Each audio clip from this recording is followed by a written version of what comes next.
Okay, hi everyone. I'm officially starting this morning. I'm Susan Koenig and this is Somatic Movement. And today is Saturday, April 2nd, 2021. And props, we're going to talk a few minutes, so you'll probably want to be in a chair. And then we'll do some stuff in standing. Keep the chair at the ready in case we do some standing stuff that you want to have a little extra support for balance that may or may not occur today. And then we'll go on the floor. The rest of the class will be on the floor, except towards the end, we'll get back up and we'll do a few things in standing, including walking, and that will be the class for today. So pillows, bolsters, it is always good to have for head support, knee support. And I think that's all in the way of, shoes off, because and I'm going to keep my socks on till I stand up because I'm still just a little bit chilly in here, but it's easier if I take my socks off to see my feet. Shoes off is really, I think, important. Socks on or off is up to you. So our theme today is to continue to work with the feet and incorporate feet into various patterns, various somatic movement patterns that we're going to use. Some will be feet to full body, and some will be feet, for example, in the context of movement of the lower extremity. We'll do different things. So I've been really enjoying incorporating feet. And who knows, this may be the theme for 2022, is to always keep feet in the picture because they're so very important. And then I'm going to introduce to you a upper body spiral pattern. Now, some of you have worked with this spiral pattern, but you probably haven't picked it apart as I'm going to do today.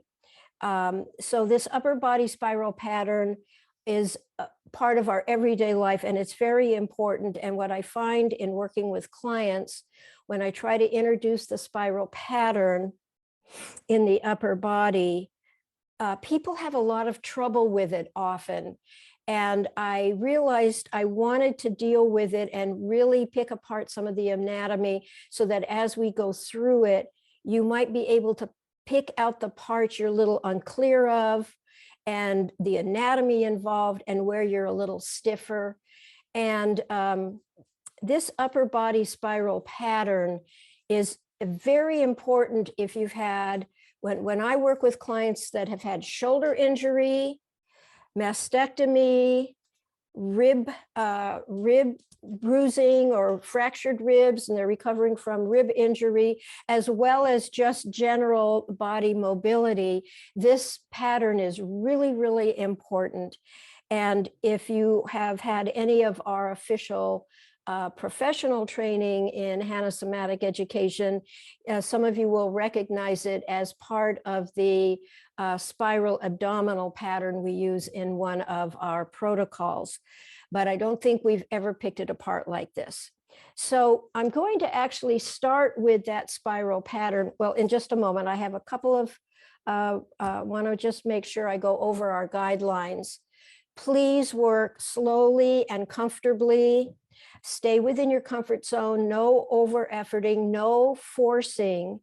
You want to back away from pain and you want to move with awareness. And sometimes when you're trying to figure out what you are experiencing and how you're supposed to be aware of yourself during a movement, you actually have to go smaller.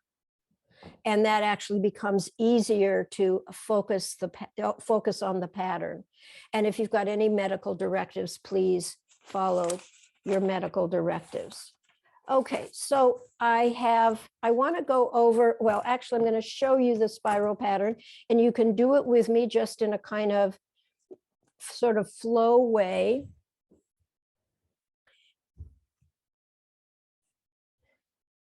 And so there's a, this is my left, there's a left spiral pattern.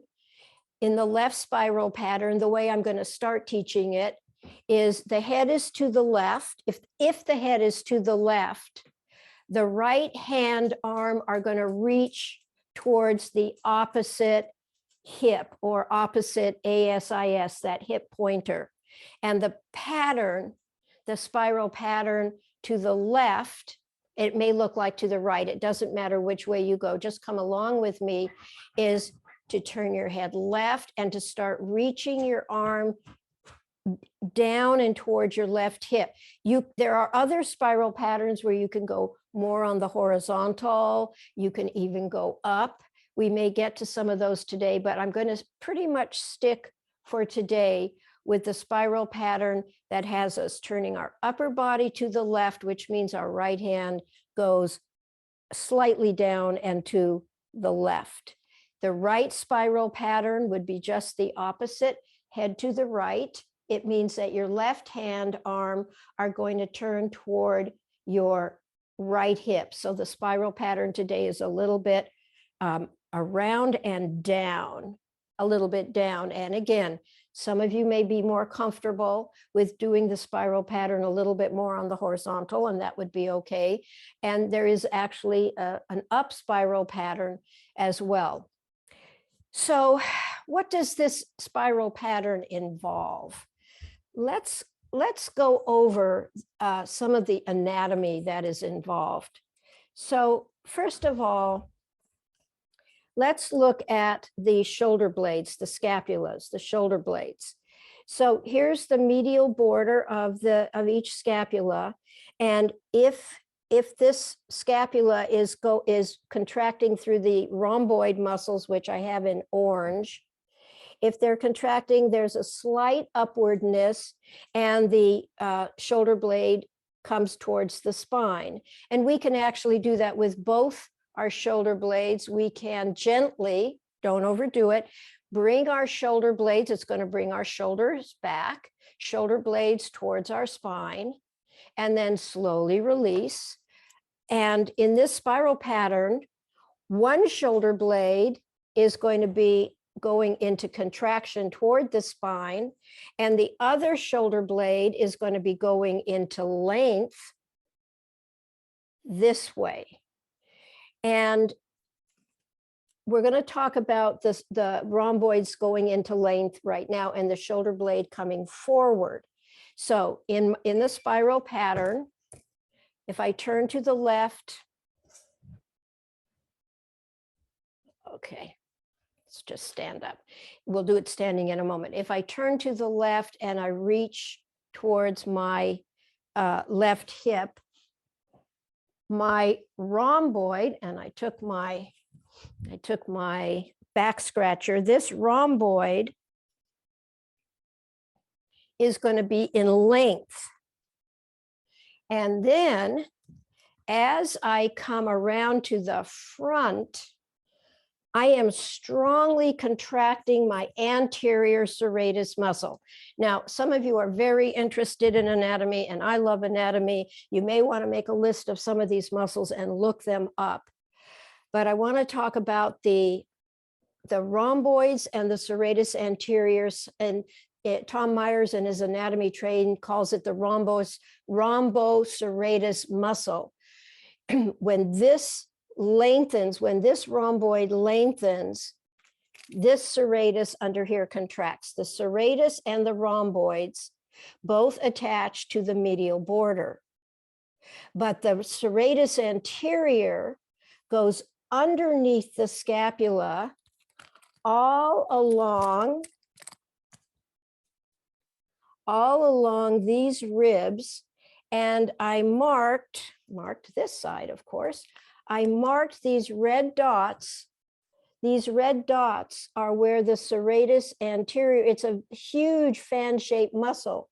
And it is in a bodybuilder, you'll see that serrated edge coming out over here.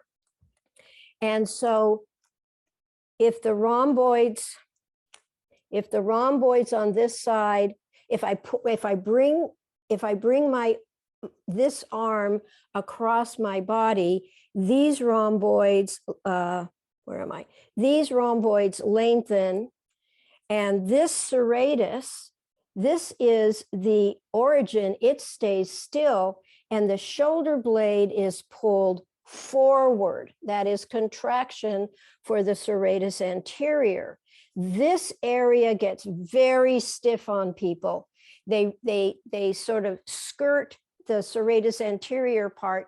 They kind of over effort. They don't turn their rib cage, and they're struggling to get their arm across, and they're not coming along with the kinetic sequence of muscles that is happening.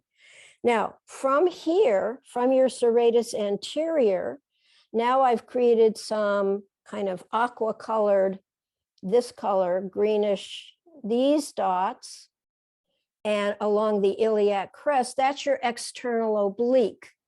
So when I start doing this pattern, I'll talk about the head in a moment. I'm going to go to the left. I'm reaching my right, this is my right hand, my right rhomboids are lengthening, my right serratus anterior is contracting, my right external obliques, from these dots coming diagonally down. There's an attachment here. It's a huge muscle coming diagonally down to midline. The actual end of the obliques is midline, but there's a very large flat tendon called an aponeurosis. So the meat of the muscle stops about here, but by the tendon goes all the way to the midline, When you get to the midline, then, and I've marked over here, the internal obliques pick up the fibers, pick up the diagonal, and they continue to turn me around to the, in this case, to the left. I'm going to keep it this way, to the left. And the internal obliques by their tendon literally go to the spine. They connect into the thoracolumbar aponeurosis, that big tendon in the back. So literally they go to the spine. So in this pattern, when I'm turning to the spiraling to the left, my right rhomboids are lengthening, my right serratus anterior is contracting, my right external obliques are contracting, and my left internal obliques are contracting. And then it would be the opposite with the other side. So let's just take a look at what's turning the head. Now, most of us have learned that what turns your head are the sternocleidomastoid muscles, and that's true. The sternocleidomastoid muscles, for the rotational function, they've got more than one function, they turn your head to the opposite side. But you have very powerful head turners, head rotators in the back. And when I turn my head to the left, my right sternocleidomastoid turns me to the left, and my left splenius muscles.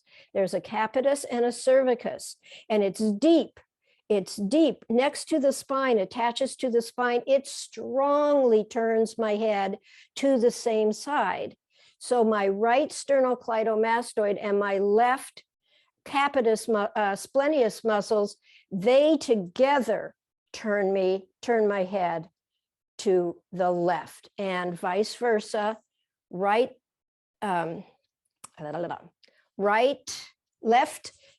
sternocleidomastoid and right splenius muscles turn my head to the right. So if you don't know the splenius muscles, it's time to add them to your vocabulary. They're extremely important for neck rotation, not just the sternocleidomastoid, because the splenius muscles are actually attached to the spine. The sternocleidomastoid is attached to the mastoid process of the temporal bone in the skull, and then one head goes to the sternum and one head goes to the clavicle. They're also important, but they don't, there's not the full picture. Okay, so when we go the other way, it doesn't matter which way we're spiraling, the muscles that we're contracting on one side are lengthening on the other, and vice versa. So go through this pattern on your own if you're interested in the anatomy, if you're working with clients, so that you can suss out each piece of it for your clients. Okay. upper body, I'm calling it the upper body spiral pattern. Okay, let's stand up and do some warm-up movements. I believe in a warm-up. What is a warm-up? A warm-up is using your muscles in a kind of easy, in my opinion, it's using your muscles in an easy, gentle way to get your body moving, to get your blood circulating, to get your lymphatics circulating. And what a lot of people don't talk about is hydration. We want juicy joints. We want to get the cobwebs out of our body after it get in the morning, after a nap. We're kind of like a little bit tight. We want to get the cobwebs out. That's actually little fascial webbings that happen.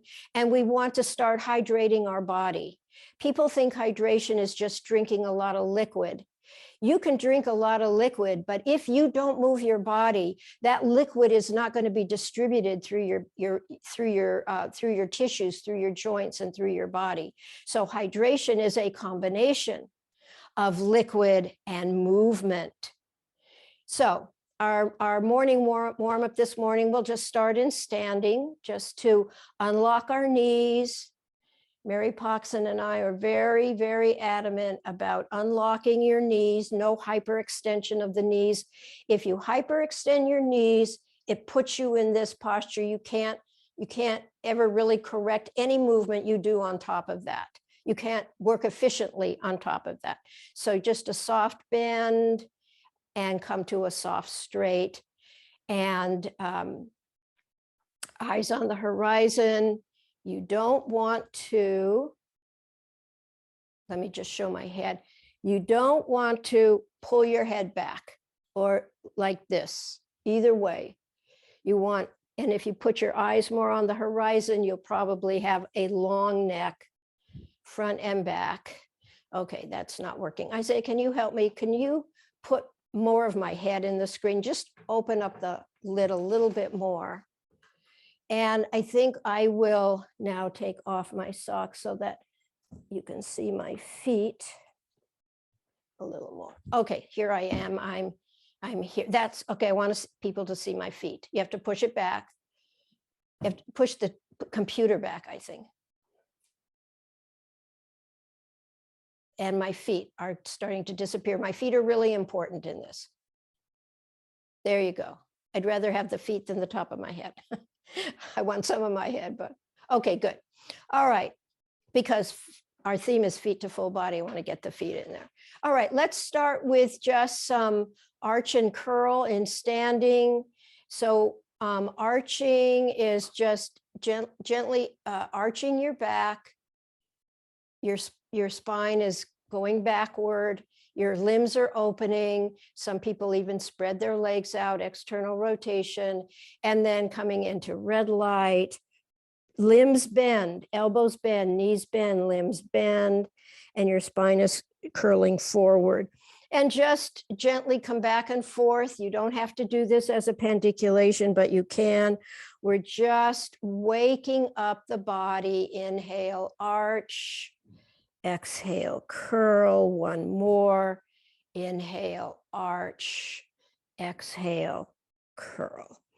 And I like to do a whole lot of things. I like to do side to side. I like to rotate. But because of time, I'm going to emphasize a little bit of cross crawl. We haven't talked about cross crawl, or maybe we have a long time ago. It's a right-left brain hemisphere balancer. You're working with opposite limb. And it's actually nice to cross midline. You don't have to, but it enhances the right-left brain crossover function. There's all kinds of cross crawls you can do. Marching in place is a cross crawl. Walking, contralateral walking is a cross crawl. And cross crawl is used in a lot of therapies where people are having all kinds of body movement and body balance problems, and it's worked a lot with children with problems. So I really like cross crawl. If you haven't heard or done cross crawl for a while, I suggest maybe you might be interested in doing a little reading about it. But I think it's nice to balance your hemispheres because our hemispheres could use all the balance they can get. And then let's do the spiral pattern. So I'm going to start turning my head to the left, which means my right hand is going to end up in the direction of my left hip. And just let your lower body do what it wants to do to support the movement. So the left spiral pattern, head left, right hand towards the left hip. Right spiral pattern, head to the right, trunk turns, right hand towards the right hip, right ASIS, right hip in that direction. And then just gently turn, notice if you're turning your rib cage, notice if you're turning your trunk, notice if you're coming across diagonally across your trunk. And it feels good to do. When we do it on the floor, we'll slow it down a little bit, but that upper body spiral pattern, very, very important. Okay. Let me just, good.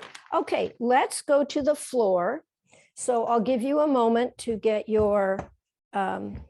yourself situated on the floor pad, pillowing, bolstering, where you need it. I really encourage you to put some elevation under your head.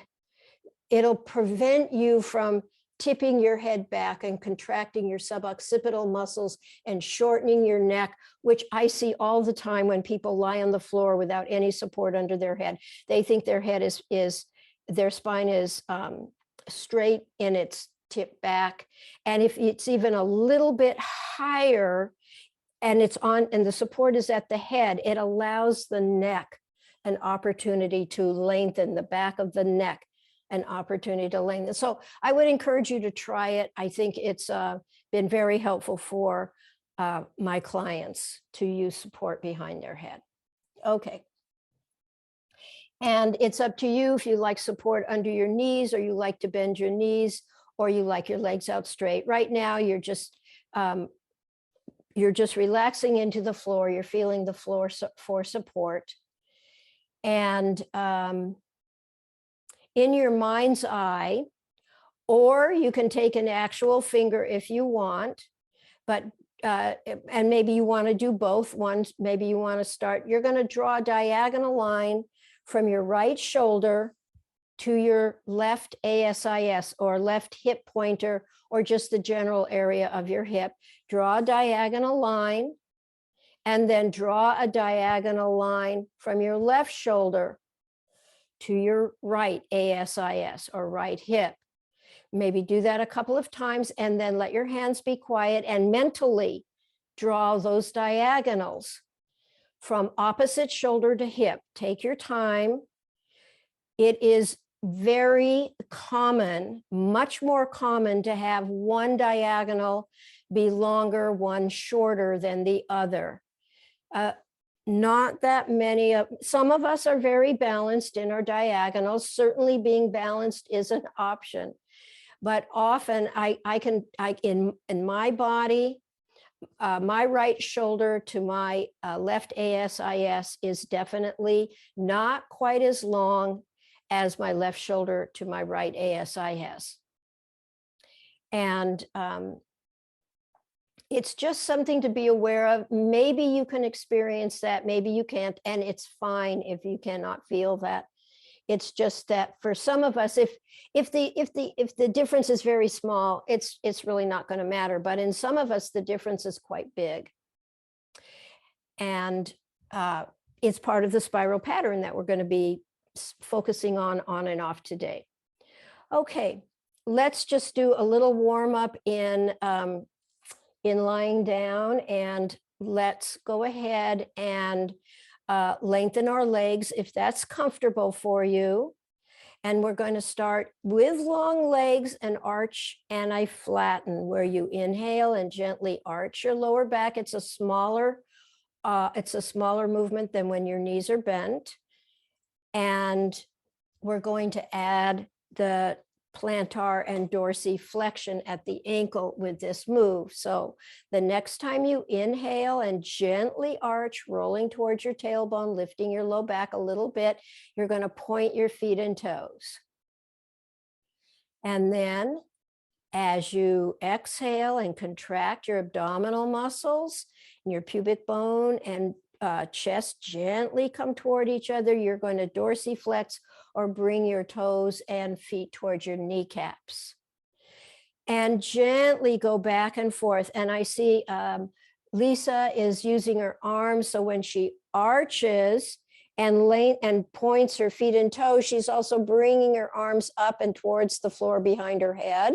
Don't hurt yourself. And when she flattens or contracts her abdominal muscles and brings her feet and toes towards her kneecap, she's bringing her arms back down. Very nice. I can't see everybody, but I try to look when I can.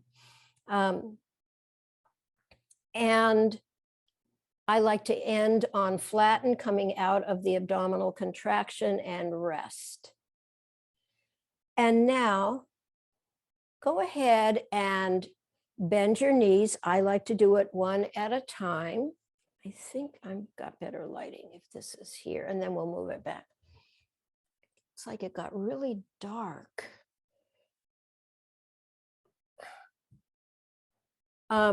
Okay. Let's go to the spiral pattern. I think it's easier with your knees bent, but it's up to you. We're going to be working with the upper body. Just want your lower body comfortable. Maybe some of you would rather use a bolster. And let's do the spiral pattern to the left.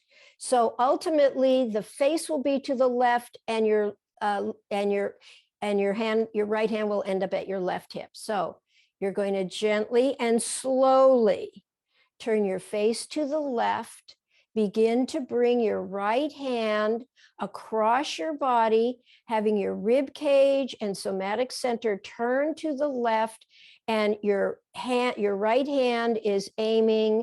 It doesn't have to be on your body at all. It can be in the air, but it's aiming diagonally to the left and a little bit down.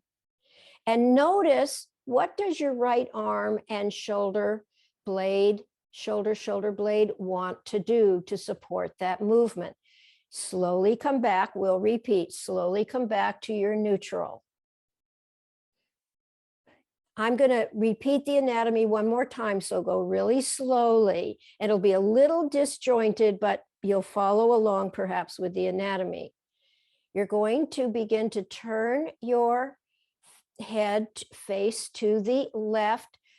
You're going to be using your right sternocleidomastoid and your left splenius muscles. Your right hand is going to be drawing across your to your left hip, but go really slowly. Feel that your right shoulder blade has to lengthen away from the spine. Your right serratus anterior has to contract. Your right external obliques have to contract. Your left internal obliques have to contract. Go up to your shoulder blade. Your left arm probably wants to externally rotate a little bit, and your left shoulder blade scapula wants to gently come closer to your spine and contract. And slowly come out of this to your neutral. Let's go in the other direction. Slowly begin to turn your face to the right.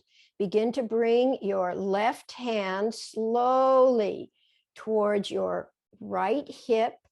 Your head is turning. The serratus and the lengthening of the rhomboids on your left and the contraction of your serratus anterior on your left. Begin to turn your rib cage to the left, along with your external obliques, along with your right internal obliques.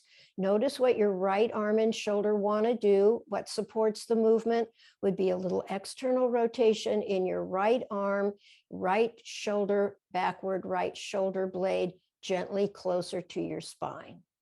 And slowly come out of that. We'll do that one more time. Notice where you might feel some stiffness or some kind of fogginess in the pattern, because that's probably an area that of a little more sensory motor amnesia. Face starts turning very slowly to the right. Your left hand starts very slowly aiming for your right hip.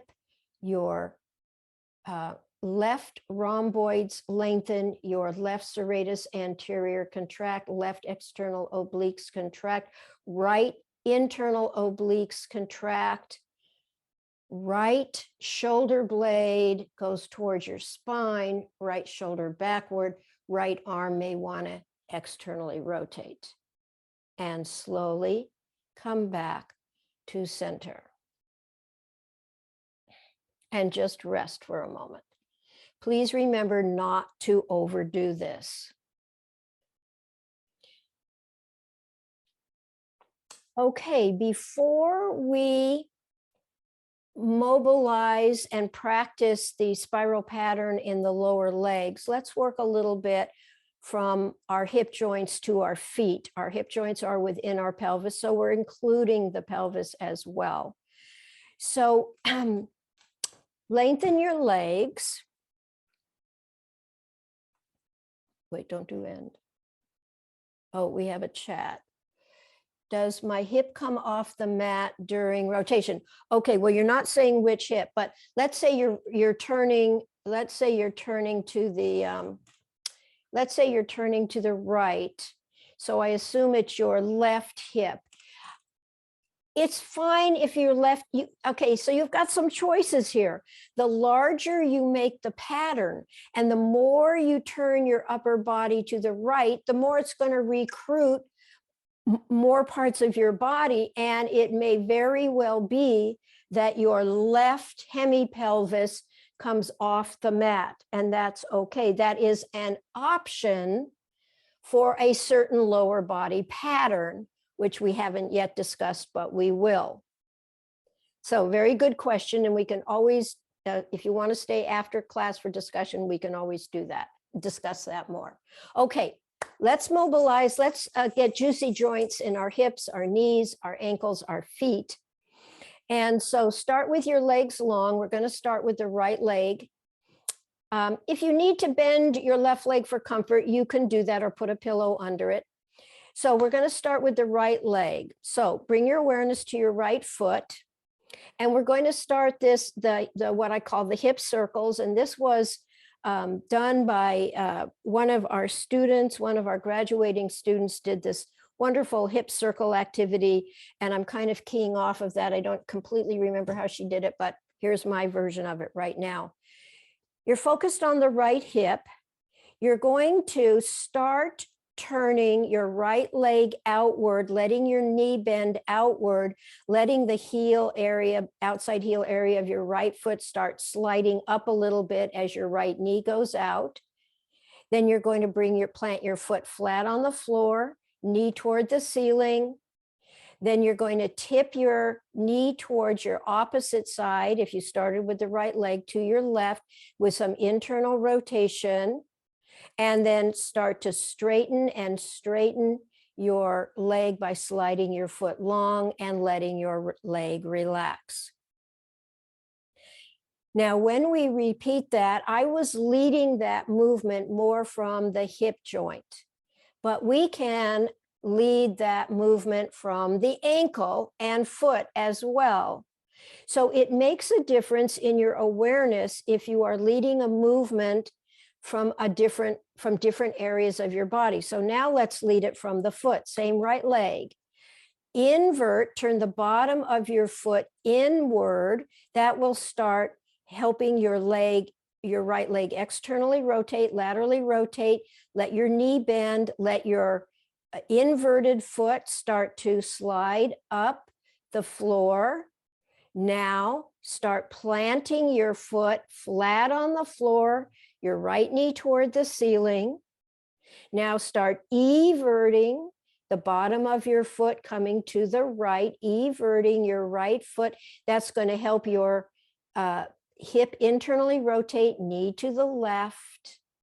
And then you'll begin to slide your foot long with eversion. Then you'll let the eversion go so that your leg and foot can just be comfortable and relaxed.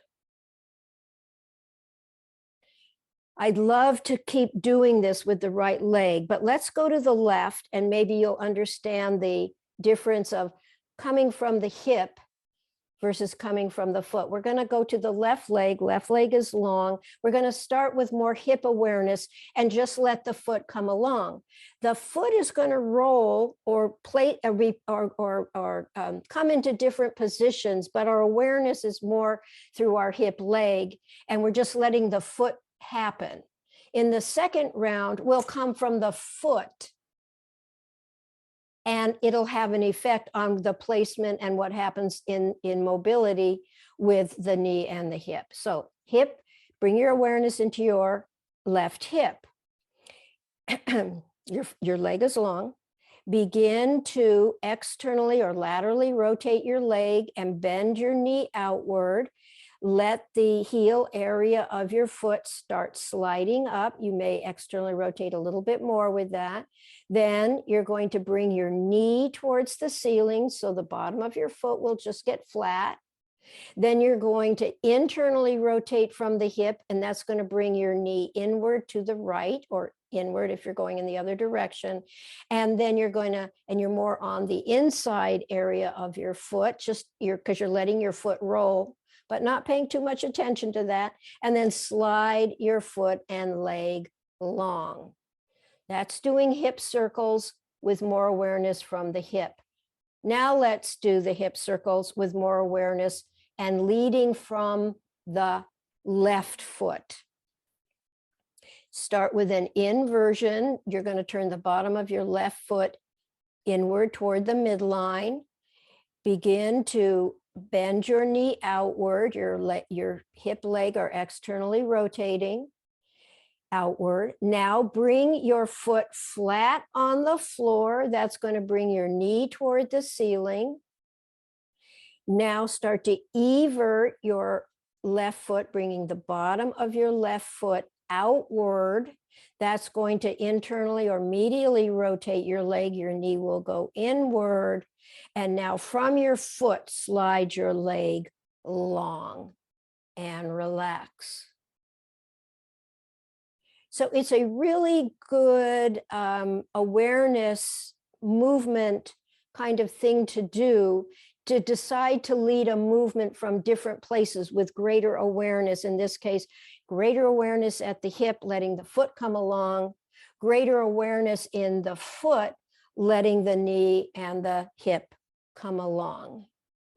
There's a lot of wonderful variations you can do with the hip circles. We're not going to do it today, but in your practice, you may do this same thing, but allow more flexion at the hip, where as you move into the hip circle, the leg actually lifts off the floor, and then the foot comes back to the floor to slide long. It's another one. We might do that in a future class, but you may have automatically done that on your own. I don't know. That's not, I led it more with dragging the foot today.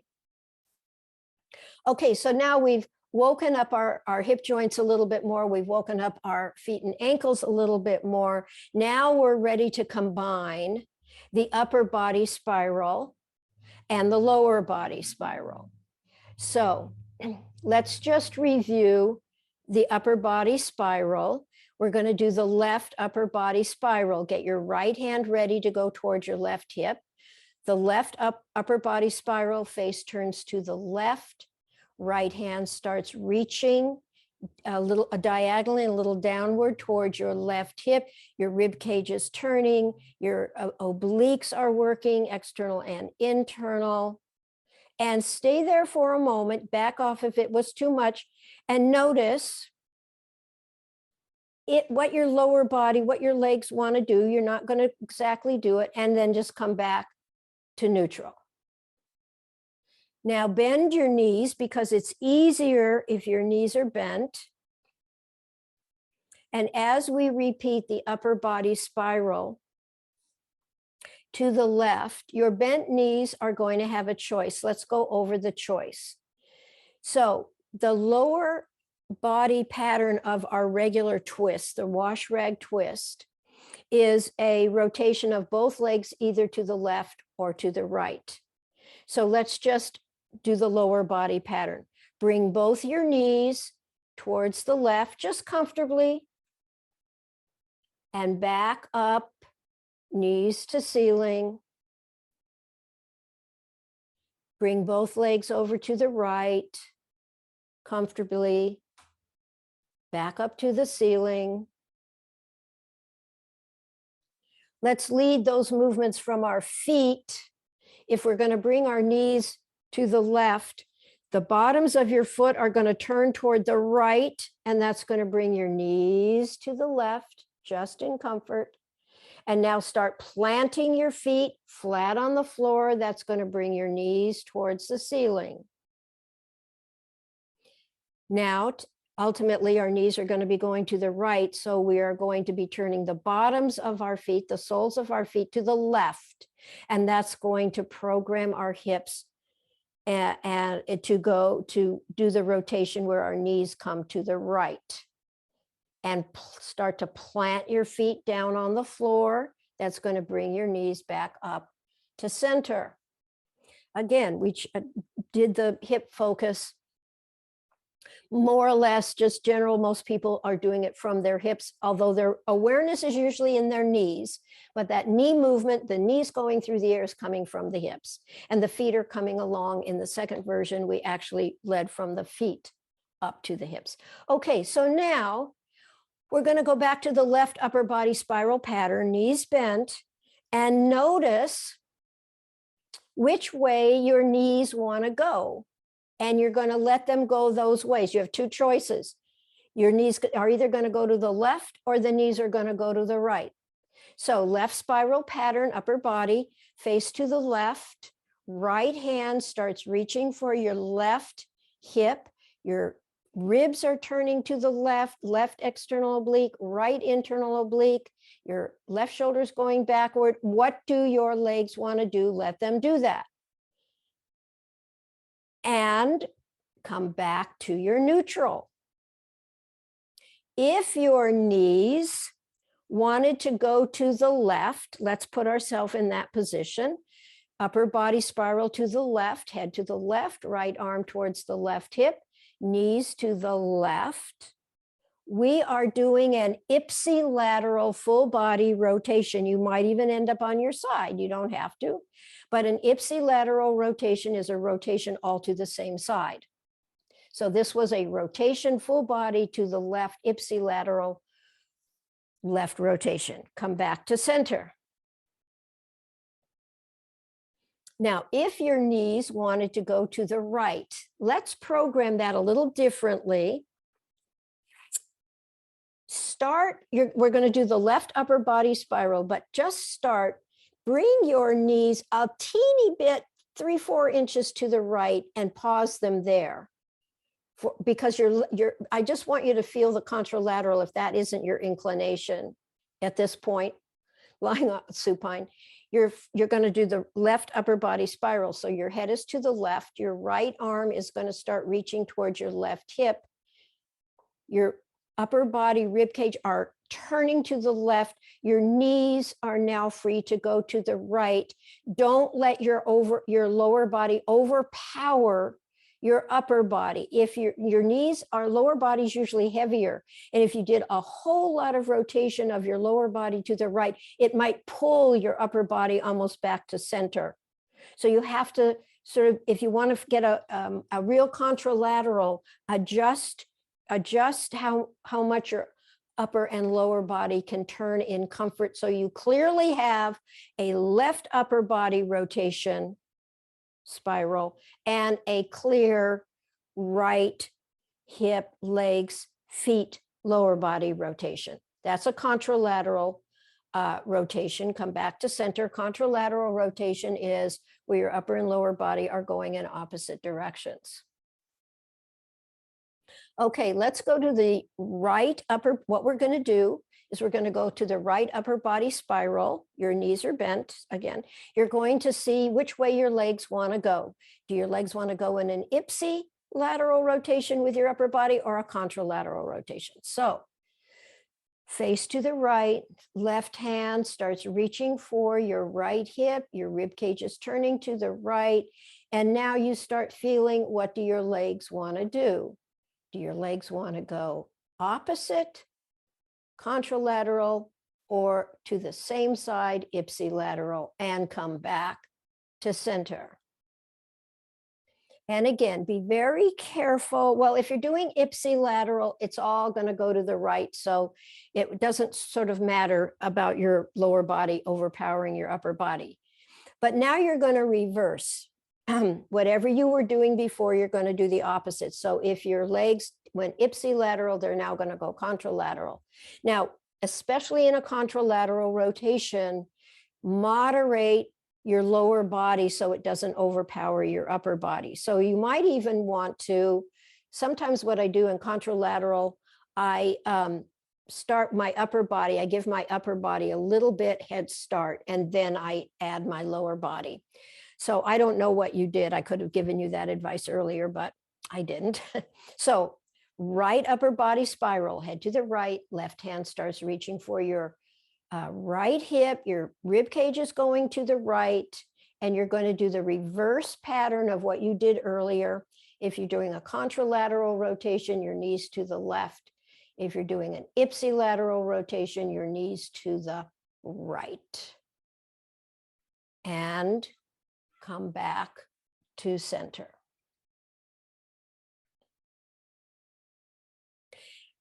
And just rest for a moment. Now, there's a lot of really wonderful different ways we can practice these patterns. We can come in doing the ipsilateral or contralateral lower body to upper body, we can come more from the feet than from the hips. So that's something we can practice. We can really practice on going so slowly that you're repeating the main aspects of anatomy to yourself. There's a lot of ways you can play with these patterns that we're not going to do today, so we can go and do some other movement patterns. But another one that I like to do is get my upper body going, and then I start, whichever I decide to do, ipsi or contra, I start in my feet and I practice that way. Okay. Let's turn on to, let me just look at my notes. Okay. Let's turn on to our right side up. Lie on your left side. I'm going to give the direction, so you're lying on your left side with your right side up. If you turn the other way, you'll have to translate the directions. So right side up toward the ceiling. Check to see that it's really your right side if you want to follow my directions and not be confused. Okay. The lower body rotational pattern is one we've done many times. We're going to just use the top leg right now, your top bent leg. You're basically in a chair position, but you don't have to be completely 90-90. You can pick a comfortable level of angle in your hips and your knees. And we're going to alternate we're going to do this pendicularly. We're going to start with the clam. So keep your feet touching, bring your top knee up toward the ceiling. You're doing an external rotation. And then slowly come back down to stop and to rest. And now keep your knees touching and do the foot up, hike your hip pattern, right foot up, hike your right hip, and slowly, and that's an internal rotation, slowly come back to your neutral. Let's do that pattern from the feet. So if we were going to do the clam where our knees go up, you're going to take your bottom foot, your bottom right foot, and you're going to start turning it into an inversion and plant the bottom of your right foot on top of your left foot on top of the medial left foot. And you can do that pattern, the clam pattern, from the foot. Did I do that right or did I do that wrong? Let's see. Yeah, I think I did that right. And then slowly come down. Did I forget to have you come down? Now let's start the foot up hike hip pattern. From an E version, the bottom of the foot is going to start turning toward the ceiling, which is going to lift your top foot, which is going to internally rotate your top thigh, which is going to help you hike your hip. And slowly come down. So you can come more from the hip, you can come more from the foot, the knee is in between, and it's often where people put their focus, but the movement is either more coming from the hip or more coming from the foot with cooperation through the whole leg and hip. So those are just some choices in the lower body. We have more choices in the lower body. I'll do this just once. You could bring both knees up toward the ceiling. Don't hurt yourself if this is too vigorous. And both the bottoms of your feet are starting to go down toward the floor. And you don't have to go very far, and slowly come back down. So we can further enhance the twist pattern. When we combine it, we're just going to use the top leg, but this is another option. And now bring the bottoms of both feet up toward the ceiling. And slowly come back down. And you can play with that pattern from the hips, from the feet. Just wanted to make you aware there are just endless options, really, that you can play around with. Okay, let's combine the upper body spiral pattern with the choices we have. We're going to just use the top leg, so we're either going to go into the clam knee up or the opposite foot up pattern. Let's see what, let's first go back into our upper body for just a moment. So your right side is up. Now, I am going to suggest that instead of reaching with your right hand, which is perfectly legitimate, with reaching your right hand towards your left hip, that you reach with your right elbow. So bend your arm. You can either bend your arm and your hand can be near your fingers can kind of be near your shoulder. You could even just bend at the elbow and have your forearm resting on your waist. But in any case, you're going to have to reposition at some point very soon. That elbow is going to need to be repositioned towards your left hip. And believe it or not, oh, I forgot to say, please put pillows. You can use your bottom hand, but it's up to you. You definitely want to have some support under your head. I think I forgot to mention that. Pillows or your bottom hand.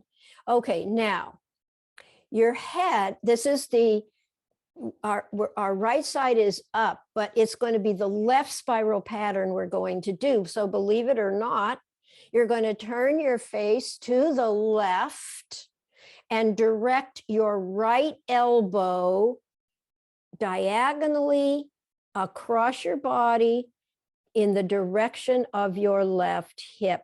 Be careful, don't overdo it when you use your elbow as the pointer. It's a stronger rotation in your trunk, but it really gets the anterior serratus, external oblique, and opposite internal oblique. And slowly come back to your neutral. Take care of your right arm. Now let's open up, because it's so nice to come out of that pattern. But before you open up, you're going to increase the diagonal from your left hip to your right shoulder. So you can actually even have your elbow, if you've bent your elbow, help to bring you backward. Your face is now turning to the right. You're opening, lengthening your left internal oblique, your right external oblique, your right anterior serratus. And as you open up, your left your right rhomboids are contracting a little bit because your right scapula is going towards the spine. And you can do what you want with your arm. You can keep your elbow bent, but it's kind of interesting to use the bent elbow. From this more open position, go ahead, start turning your head to the left and bringing your right elbow diagonally. It's a spiral, actually, diagonally across and down towards your left hip. Now, back off a little if you need to. What does your top leg want to do? Does your top leg want to lift the knee or lift the foot? And then do that, whatever it wants to do. You're going to stay in that left rotational pattern in the upper body, and then slowly come back to neutral. And you can let your arm rest for a moment in a position of comfort. So our rotation was to the left, toward the floor, to the left. And if you raised your knee, you were doing a contralateral pattern. And if you brought your foot up and turned your thigh in to hike your hip, you were doing an ipsilateral, rotation to the right. This time when we do it, see if you can reverse that. So we're going to start. I like to bend. If you like the elbow, it's a stronger move, so be cautious. You can always use your hand if you need a little bit not so vigorous move. Okay, so bend your elbow. All right, left spiral pattern, head to the left. Right elbow starts diagonally reaching across your trunk towards your left hip.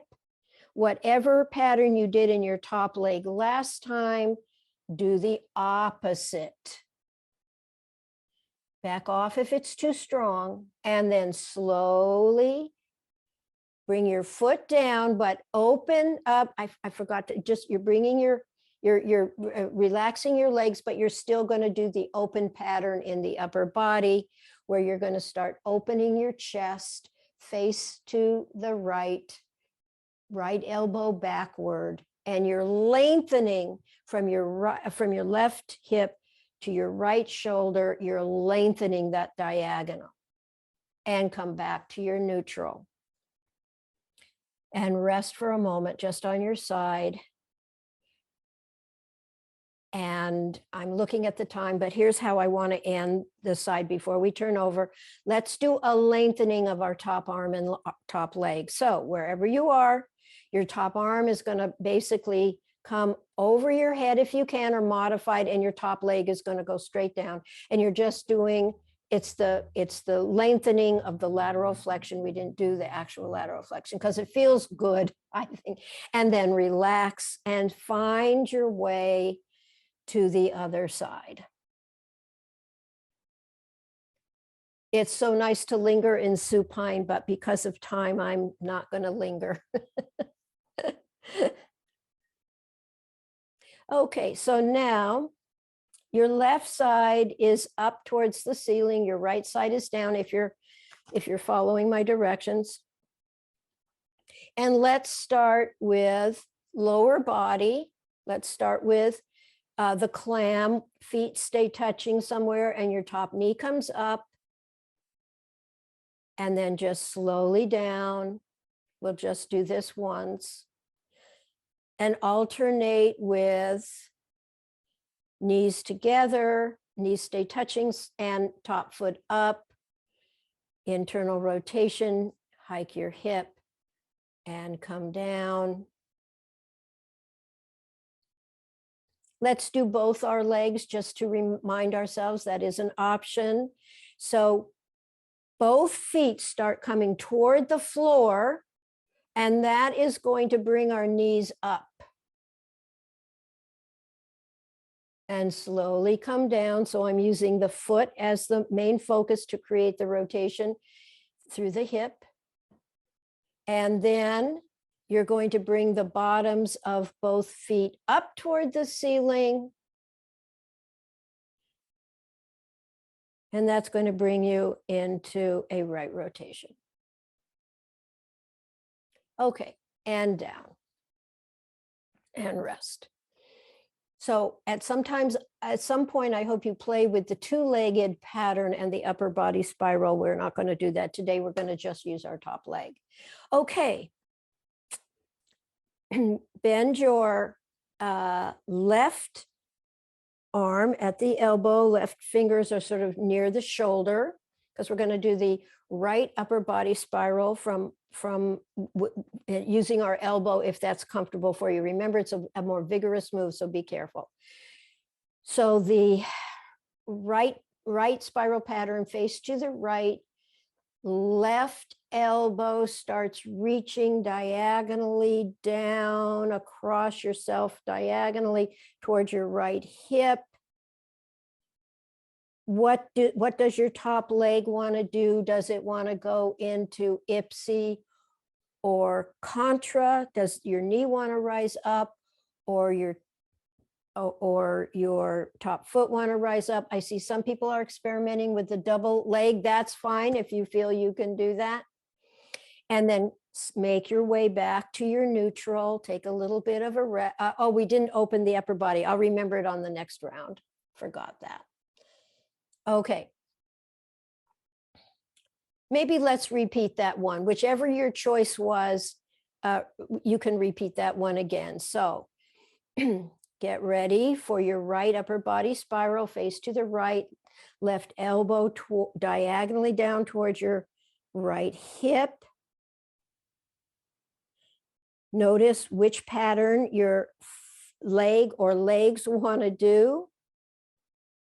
And as you start coming back to neutral, your legs will relax, but your upper body will keep going, directing your left elbow to the left, your face to the left. And now you're reversing the pattern and you're lengthening through your right internal obliques, your left external obliques, left anterior serratus, contracting your left rhomboids, because your left shoulder blade is going backward, and come back to your neutral.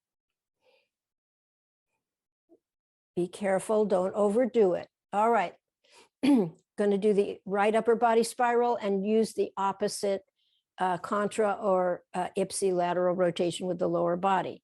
Face to the right, left elbow diagonally toward the right hip, coming across, rotation in the trunk. Okay, do the opposite pattern with your leg or legs. Do it carefully.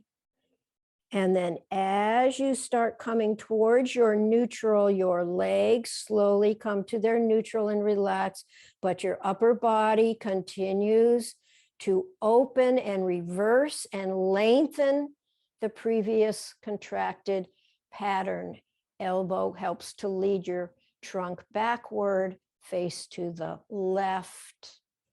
Slowly come back to your neutral and rest.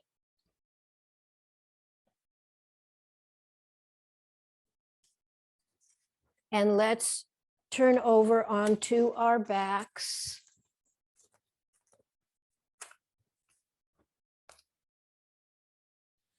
And take a moment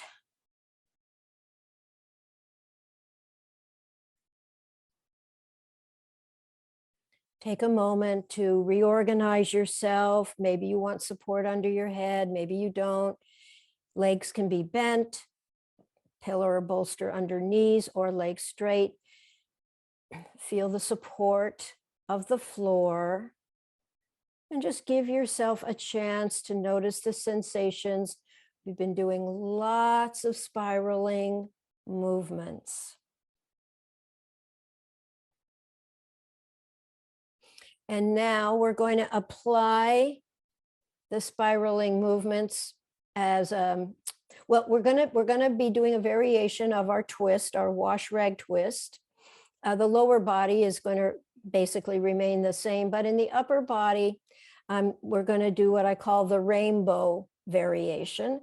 So bend your knees. You can decide how close or how far apart you want your legs. That's up to you. Your arms will start coming out of your shoulders. If they're not comfortable at the straight out, you can have them start lower, but your arms are nice and spread on the floor. Okay, so what you're going to be doing in the upper body, we're going to be doing the spirals, but here's how we're going to be doing them. Instead of the spiral going downward, the spiral is going to be going a bit more horizontally, but you'll see your one of your arms is going to be in the air like a rainbow. So let me go through the upper body pattern. We're going to do the left upper body spiral. So in the left upper body spiral, your left arm is going to stay on the floor, but it is going to externally rotate. Your left arm is going to externally rotate. Face, okay, come along with me. Face is going to go to the left. Your right hand is going to lift up into the air, add some internal rotation, and going towards your left arm is going to externally rotate. And then your knees are going to go to the right. Now, as your knees start going to the left, your both arms are going to be in the air. Your right arm is going to come down and externally rotate. Your left arm is going to start internally rotating and come up into the air towards your right. And then you're going to go back and forth. Now your knees start going to the right. Both arms come up into the air. Your left arm is aiming down for the floor and externally rotating. Your right arm, as it comes over and across, is going to internally rotate.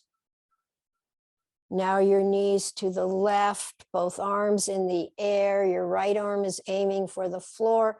Your right arm is externally rotating. Your left arm is internally rotating as it's going over to the right, and your head is coming along with you. And then just make your way back to a neutral for a moment. Let your arms come down, make your way back to a neutral. Could have come off of that a little bit more elegantly.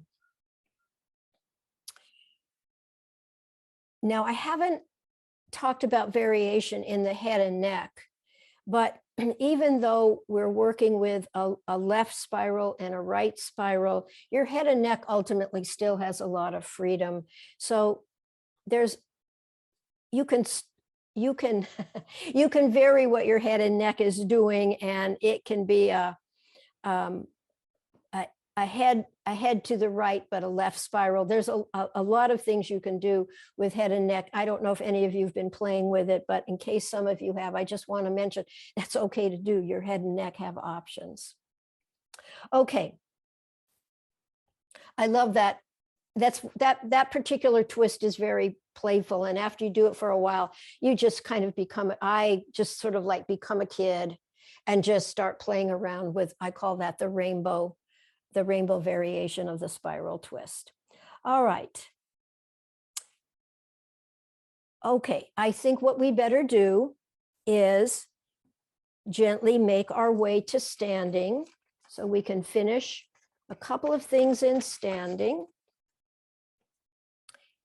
And let's get me all in the view if we can, and my feet and most of my head.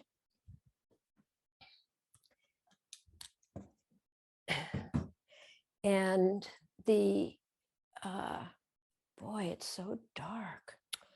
That is too bad. I wonder if we can see if we can get better lighting on me. No, it's not going to work. All right. Okay, well, I don't know why it's become so dark. It's compensating for the sun. Oh, it's compensating for the sun. Okay. Is there anything we can do with any of these lights? Let's see. I don't think so. Oh, maybe that helped. Oh, look, that helped. Right? Correct. Okay. So here we are. Come to standing. Stand comfortably. Unlock those knees. Unlock those knees. A long front, a long back. Make sure you're not hyperextending. Don't pull your head back. Eyes more on the horizon. Okay. Now, we're going to end with a contralateral upper body, lower body spiral. And it's some of you may have done this in dancing. It's often done in dancing, but it's a really good movement to do. I know a lot of sports people like to practice this one.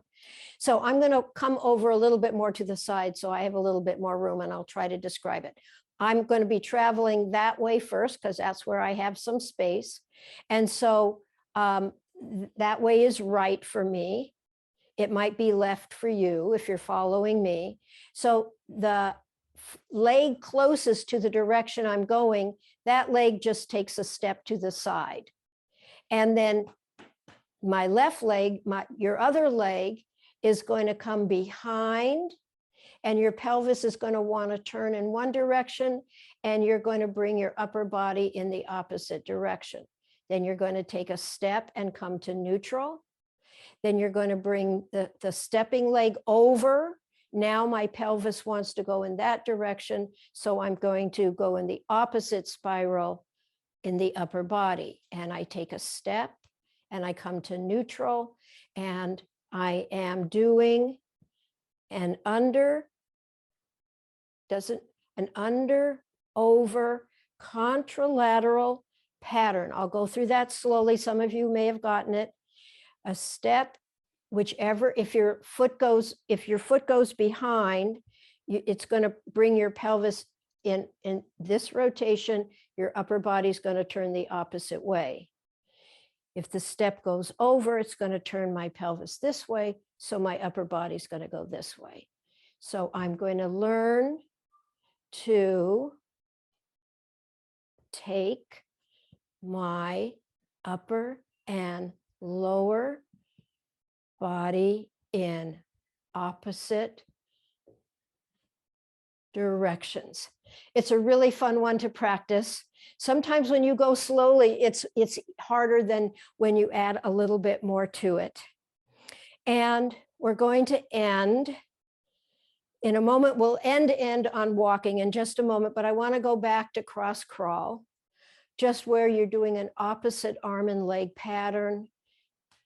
If you don't want to lift a leg and balance, you can just bring a leg forward. A cross crawl pattern, it syncs, it balances the two hemispheres, and it's where you're using opposite arm and leg. And if you feel this, you can feel we have the same upper and lower body contralateral twist we've been using. And there's a lot of versions, but we're going to end on this because this brings us back into our upper body spiral in both directions, and in our lower body, we're using a contralateral pattern. And now just walk around. You want to walk with energy and buoyancy. Your joints are juicy. You feel alive. You feel good, hopefully. And perhaps you feel more aware right now. For example, I feel much more aware of where my trunk diagonals are, especially in the front. And so just walk into the rest of your day or night, depending on where you are. And I'm finally going to remember what Leslie has been asking me to do. And we're going to stop the recording because this is now the end of class. I want to thank everybody very much. I'll see you next month. I think it's May 7th. And then we're going to put the recording on again, at least the audio part, so that we record the discussion, because many people told me they really enjoyed all the information that they got in the discussion. So I'm going to just come back and sit. This officially ends today's class. Thank you very much.